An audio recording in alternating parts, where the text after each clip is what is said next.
La domestication a rendu nos chiens trop mignons, les moutons tout doux et les chevaux tout achetés. Mais il y a un autre changement moins évident alors qu'il est partagé par pratiquement tous les animaux domestiques. Leur cerveau a rétréci.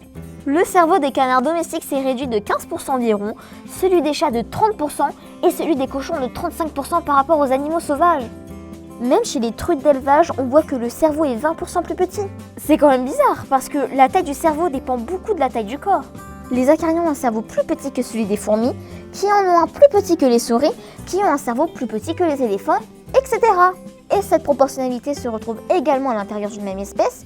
Les petits loups ont par exemple un plus petit cerveau que les grands. Et c'est pareil pour les chiens. Mais quand on compare les loups et les chiens, on voit que pour une taille donnée, les loups ont un cerveau plus gros que celui des chiens, peu importe la taille qu'on a choisie d'ailleurs.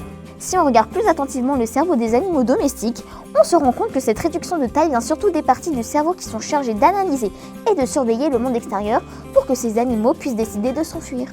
Un peu comme un bouton panique. Nous savons que souvent, lorsque les animaux paniquent, ils risquent de fuir, mais ils peuvent également paniquer en se battant et en étant agressifs. Du coup, on comprend qu'un animal qui panique moins souvent est plus facile à domestiquer. C'est probablement ces animaux que nous avons réussi à domestiquer.